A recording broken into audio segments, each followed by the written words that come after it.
Introduction Magic is the highest, most absolute, and most divine knowledge of natural philosophy, advanced in its works and wonderful operations by a right understanding of the inward and occult virtue of things, so that through agents being applied to proper patients, strange and admirable effects will thereby be produced.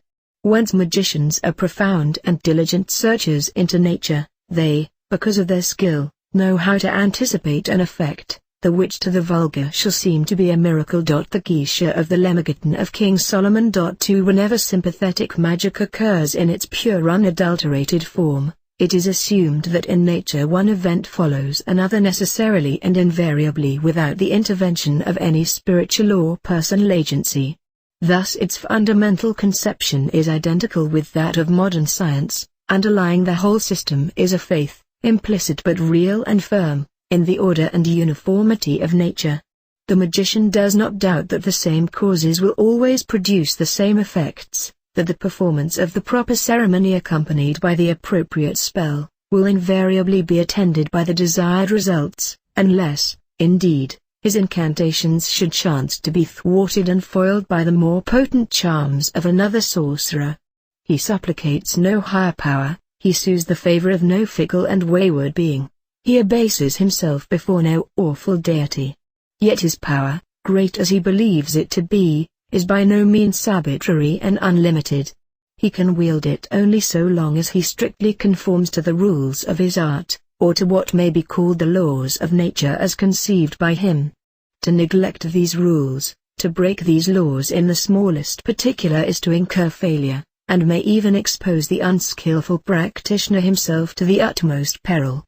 If he claims a sovereignty over nature, it is a constitutional sovereignty rigorously limited in its scope and exercised in exact conformity with ancient usage. Thus the analogy between the magical and the scientific conceptions of the world is close. In both of them the succession of events is perfectly regular and certain, being determined by immutable laws, the operation of which can be foreseen and calculated precisely. The elements of caprice, of chance, and of accident are banished from the course of nature. Both of them open up a seemingly boundless vista of possibilities to him who knows the causes of things and can touch the secret springs that set in motion the vast and intricate mechanism of the world. Hence the strong attraction which magic and science alike have exercised on the human mind, hence the powerful stimulus that both have given to the pursuit of knowledge. They lure the weary inquirer, the footsore seeker, on through the wilderness of disappointment in the present by their endless promises of the future. They take him up to the top of an exceeding high mountain and show him, beyond the dark clouds and rolling mists at his feet, a vision of the celestial city, far off, it may be, but radiant with unearthly splendor, bathed in the light of dreams. Dr. J. G. Fraser, The Golden Bough. 1 So far, therefore, as the public profession of magic has been one of the roads by which the ablest men have passed to supreme power, it has contributed to emancipate mankind from the thraldom of tradition and to elevate them into a larger, freer life, with a broader outlook on the world. This is no small service rendered to humanity.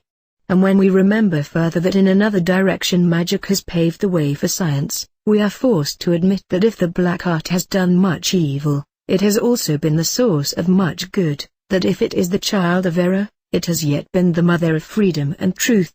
Prove all things, hold fast that which is good. St. Paul. 1 Also the mantras and spells, the obi and the wanga, the work of the wand and the work of the sword, these he shall learn and teach. He must teach, but he may make severe the ordeals. The word of the law is micro. Liberal 31, the book of the law. 2 This book is for all, for every man, woman, and child. My former work has been misunderstood, and its scope limited, by my use of technical terms. It has attracted only too many dilettanti and eccentrics, weaklings seeking in magic an escape from reality. I myself was first consciously drawn to the subject in this way. And it has repelled only too many scientific and practical minds, such as I most designed to influence. But magic is for all. I have written this book to help the banker, the pugilist, the biologist, the poet, the navvy, the grocer, the factory girl, the mathematician, the stenographer, the golfer, the wife, the consul and all the rest to fulfill themselves perfectly, each in his or her own proper function. Let me explain in a few words how it came about that I blazoned the word magic upon the banner that I have borne before me all my life. Before I touched my teens, I was already aware that I was the beast whose number is 666. I did not understand in the least what that implied. It was a passionately ecstatic sense of identity. In my third year at Cambridge, I devoted myself consciously to the great work, understanding thereby the work of becoming a spiritual being, free from the constraints, accidents, and deceptions of material existence. I found myself at a loss for a name to designate my work, just as H.P. Blavatsky some years earlier. Theosophy, spiritualism, occultism, mysticism, all involved undesirable connotations. I therefore chose the name magic as essentially the most sublime, and actually the most discredited of all the available terms. I swore to rehabilitate magic, to identify it with my own career, and to compel mankind to respect, love, and trust that which they scorned, hated and feared. I have kept my word. But the time is now come for me to carry my banner into the thick of the press of human life. I must make magic the essential factor in the life of all. In presenting this book to the world, I must then explain and justify my position by formulating a definition of magic and setting forth its main principles in such a way that all may understand instantly that their souls, their lives, in every relation with every other human being and every circumstance, depend upon magic and the right comprehension and right application thereof. Definition. Magic is the science and art of causing change to occur in conformity with will. Illustration, it is my will to inform the world of certain facts within my knowledge. I therefore take magical weapons, pen, ink, and paper. I write incantations, these sentences in the magical language that is that which is understood by the people I wish to instruct. I call forth spirits, such as printers, publishers, booksellers, and so forth, and constrain them to convey my message to those people. The composition and distribution of this book is thus an act of magic by which I cause changes to take place in conformity with my will. 1-2. Postulate. Any required change may be effected by the application of the proper kind and degree of force in the proper manner through the proper medium to the proper object. Illustration, I wish to prepare an ounce of chloride of gold. I must take the right kind of acid, nitrohydrochloric and no other, in sufficient quantity and of adequate strength, and place it, in a vessel which will not break, leak, or corrode, in such a manner as will not produce undesirable results, with the necessary quantity of gold, and so forth. Every change has its own conditions. In the present state of our knowledge and power some changes are not possible in practice. We cannot cause eclipses, for instance, or transform lead into tin, or create men from mushrooms. But it is theoretically possible to cause in any object and change of which that object is capable by nature, and the conditions are covered by the above postulate. 3. Theorems. 1. Every intentional act is a magical act. 2. Illustration. See definition above. 2. Every successful act has conformed to the postulate. 3. Every failure proves that one or more requirements of the postulate have not been fulfilled. Illustration, there may be failure to understand the case, as when a doctor makes a wrong diagnosis, and the treatment injures his patient. There may be failure to apply the right kind of force, as when a rustic tries to blow out an electric light. There may be failure to apply the right degree of force, as when a wrestler has his hold broken. There may be failure to apply the force in the right manner, as when one presents a check at the wrong window of the bank. There may be failure to employ the correct medium, as when Leonardo da Vinci found his masterpiece fade away. The force may be applied to an unsuitable object, as when one tries to crack a stone, thinking it a nut. 4. The first requisite for causing any change is through qualitative and quantitative understanding of the conditions. Illustration. The most common cause of failure in life is ignorance of one's own true will, or of the means by which to fulfill that will. A man may fancy himself a painter, and waste his life trying to become one, or he may be really a painter, and yet fail to understand and measure up to the difficulties peculiar to that career. 5. The second requisite of causing any change is the practical ability to set in motion the necessary forces. Illustration: a banker may have a perfect grasp of a given situation, yet lack the quality of decision, or the assets, necessary to take advantage of it. 6. Every man and every woman is a star. 1 That is, every human being is intrinsically an independent individual with his own proper character and proper motion. 7. Every man and every woman has a course, depending partly on the self, and partly on the environment, which is natural and necessary for each. Anyone who is forced from his own course, either through not understanding himself, or through external opposition, comes into conflict with the order of the universe, and suffers accordingly. Illustration: a man may think it his duty to act in a certain way, through having made a fancy picture of himself, instead of investigating his actual nature. For example, a woman may make herself miserable for life by thinking that she prefers love to social consideration, or vice versa. One woman may stay with an unsympathetic husband when she would really be happy in an attic with a lover, while another may fool herself into the romantic elopement when her only true pleasures are those of presiding at fashionable functions. Again, a boy's instinct may tell him to go to sea, while his parents insist on his becoming a doctor. In such a case, he will be both unsuccessful and unhappy in medicine. 8. A man whose conscious will is at odds with his true will is wasting his strength. He cannot hope to influence his environment efficiently. Illustration: when civil war rages in a nation, it is in no condition to undertake the invasion of other countries. A man with cancer employs his nourishment alike to his own use and to that of the enemy, which is part of himself. He soon fails to resist the pressure of his environment. In practical life, a man who is doing what his conscience tells him to be wrong will do it very clumsily. At first. 9. A man who is doing his true will has the inertia of the universe to assist him. Illustration: the first principle of success in evolution is that the individual should be true to his own nature, and at the same time adapt himself to his environment. 10. Nature is a continuous phenomenon, though we do not know in all cases how things are connected. Illustration: human consciousness depends on the properties of protoplasm, the existence of which depends on innumerable physical conditions peculiar to this planet, and this planet is determined by the mechanical balance of the whole universe of matter. We may then say that our consciousness is causally connected with the remotest galaxies, yet we do not know even how it arises from or with the molecular changes in our brain. 11.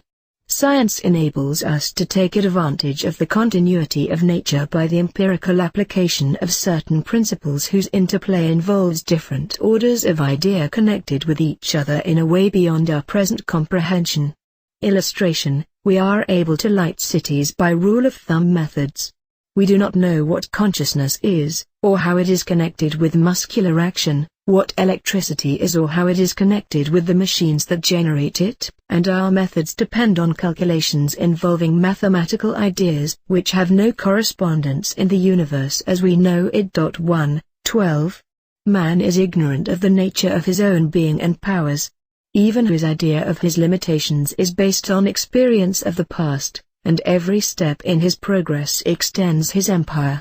There is therefore no reason to assign theoretical limits to what he may be, or to what he may do. Illustration: a generation ago it was supposed theoretically impossible that man should ever know the chemical composition of the fixed stars. It is known that our senses are adapted to receive only an infinitesimal fraction of the possible rates of vibration. Modern instruments have enabled us to detect some of these suprasensibles by indirect methods, and even to use their peculiar qualities in the service of man, as in the case of the rays of Hertz and Röntgen. As Tyndall said, man might at any moment learn to perceive and utilize vibrations of all conceivable and inconceivable kinds. The question of magic is a question of discovering and employing hitherto unknown forces in nature.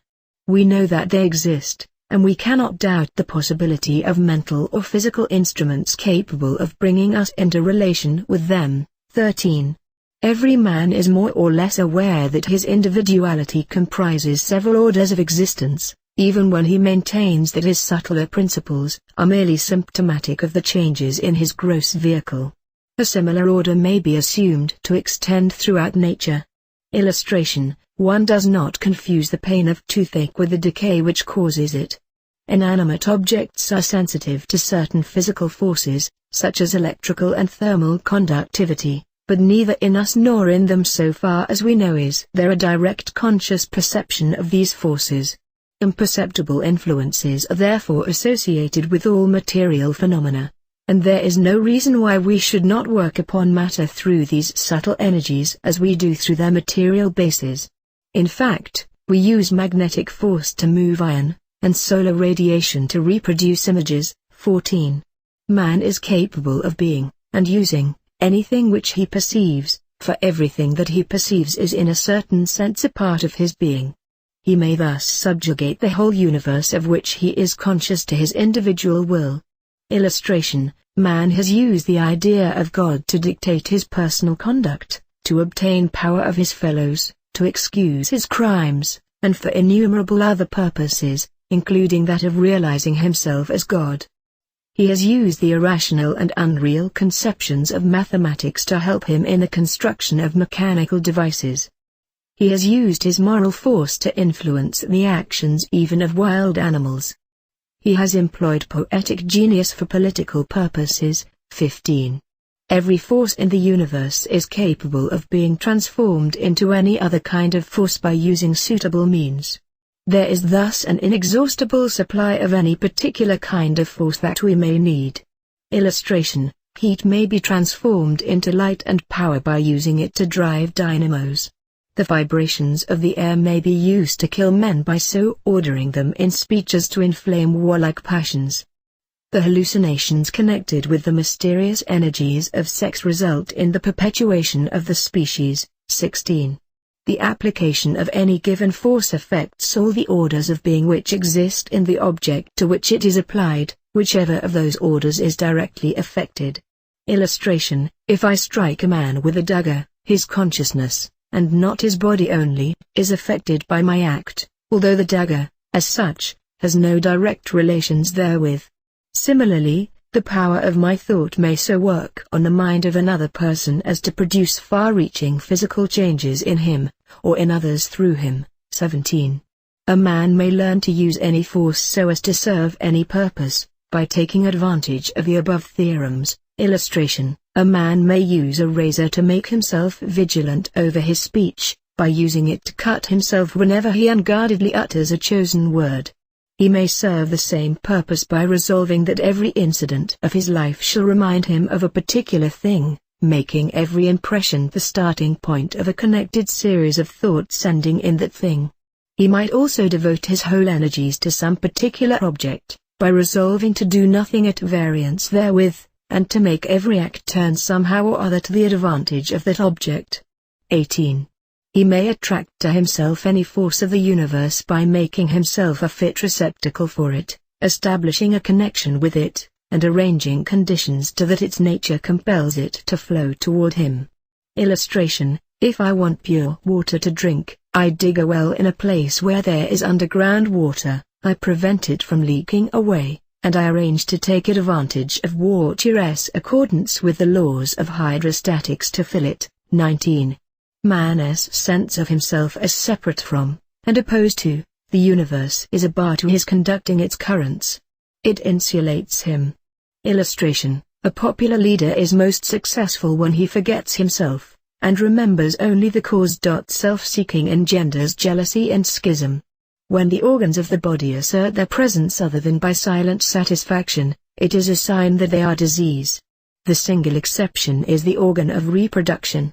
Yet even in this case its self-assertion bears witness to its dissatisfaction with itself, since it cannot fulfill its function until completed by its counterpart in another organism. 20.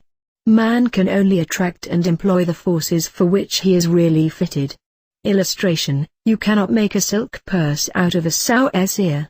A true poet finds inspiration in everything that exists. A true man of science learns from every phenomenon. But nature is dumb to the hypocrite, for in her there is nothing false. 1:21. There is no limit to the extent of the relations of any man with the universe in essence, for as soon as man makes himself one with any idea the means of measurement cease to exist. But his power to utilize that force is limited by his mental power and capacity, and by the circumstances of his human environment. Illustration: when a man falls in love, the whole world becomes to him nothing but love, boundless and immanent, but his mystical state is not contagious. His fellow men are either amused or annoyed. He can only extend to others the effect which his love has had upon himself by means of his mental and physical qualities. Thus, Catullus, Dante and Swinburne made their love a mighty mover of mankind by virtue of their power to put their thoughts on the subject in musical and eloquent language. Again, Cleopatra and other people in authority molded the fortunes of many other people by allowing love to influence their political actions.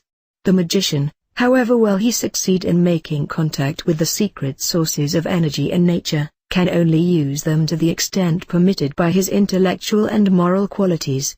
Mohammedan's intercourse with Gabriel was only effective because of his statesmanship, soldiership, and the sublimity of his command of Arabic.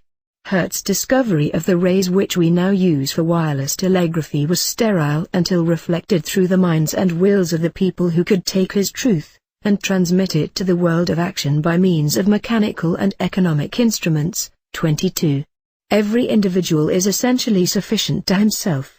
But he is unsatisfactory to himself until he has established himself in his right relations with the universe. Illustration: a microscope, however perfect, is useless in the hands of savages. A poet, however sublime, must impose himself upon his generation if he is to enjoy, and even to understand, himself, as theoretically should be the case. 23. Magic is the science of understanding oneself and one's conditions. It is the art of applying that understanding in action. Illustration: a golf club is intended to move a special ball in special circumstances. A niblick should rarely be used on the tee, or a brassey under the bank of a bunker. But also, the use of any club demands skill and experience. 24. Every man has an indefeasible right to be what he is. Illustration: to insist that anyone else shall comply with one's own standards is to outrage, not only him, but oneself, since both parties are equally born of necessity. 25. Every man must do magic each time that he acts or even thinks, since a thought is an internal act whose influence ultimately affects action, though it may not do so at the time. Illustration: the least gesture causes a change in a man's own body, and in the air around him. It disturbs the balance of the entire universe, and its effects continue eternally throughout all space. Every thought, however swiftly suppressed, has its effect on the mind. It stands as one of the causes of every subsequent thought, and tends to influence every subsequent action. A golfer may lose a few yards on his drive, a few more with his second and third. He may lie on the green 6 bare inches too far from the hole. But the net result of these trifling mishaps is the difference of a whole stroke, and so probably between halving and losing the hole. 26. Every man has a right, the right of self-preservation, to fulfill himself to the utmost. 1. Illustration: a function imperfectly performed injures, not only itself, but everything associated with it. If the heart is afraid to beat for fear of disturbing the liver is starved for blood, and avenges itself on the heart by upsetting digestion, which disorders respiration, on which cardiac welfare depends. 27. Every man should make magic the keynote of his life. He should learn its laws and live by them. Illustration: the banker should discover the real meaning of his existence, the real motive which led him to choose that profession. He should understand banking as a necessary factor in the economic existence of mankind, instead of as merely a business whose objects are independent of the general welfare. He should learn to distinguish false values from real, and to act not on accidental fluctuations but on considerations of essential importance. Such a banker will prove himself superior to others, because he will not be an individual limited by transitory things, but a force of nature, as impersonal, impartial and eternal as gravitation, as patient and irresistible as the tides. His system will not be subject to panic, any more than the law of inverse squares is disturbed by elections. 2. He will not be anxious about his affairs because they will not be his, and for that reason he will be able to direct them with the calm, clear-headed confidence of an onlooker, with intelligence unclouded by self-interest and power unimpaired by passion. 28. Every man has a right to fulfill his own will without being afraid that it may interfere with that of others, for if he is in his proper place, it is the fault of others if they interfere with him. Illustration: if a man like Napoleon were actually appointed by destiny to control Europe, he should not be blamed for exercising his rights. To oppose him would be an error. Anyone so doing would have made a mistake as to his own destiny, except in so far as it might be necessary for him to learn the lessons of defeat. The sun moves in space without interference. The order of nature provides an orbit for each star. A clash proves that one or the other has strayed from his course. But as to each man that keeps his true course, the more firmly he acts, the less likely are others to get in his way. His example will help them to find their own paths and pursue them. Every man that becomes a magician helps others to do likewise. The more firmly and surely men move, and the more such action is accepted as the standard of morality, the less will conflict and confusion hamper humanity. I hope the above principles will demonstrate to all that their welfare, their very existence, is bound up in magic. I trust that they will understand, not only the reasonableness, but the necessity of the fundamental truth which I was the means of giving to mankind.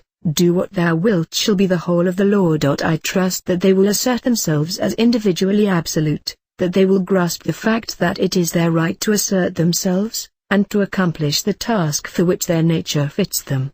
Yea, more, that this is their duty, and that not only to themselves but to others, a duty founded upon universal necessity, and not to be shirked on account of any casual circumstances of the moment which may seem to put such conduct in the light of inconvenience or even of cruelty. The essence of magic is simple enough in all conscience. It is not otherwise with the art of government. The aim is simply prosperity, but the theory, alas, is tangled, and the practice beset with briars. In the same way magic is merely to be and to do. I should add, to suffer. For magic is the verb, and it is part of the training to use the passive voice. This is, however, a matter of initiation rather than of magic in its ordinary sense.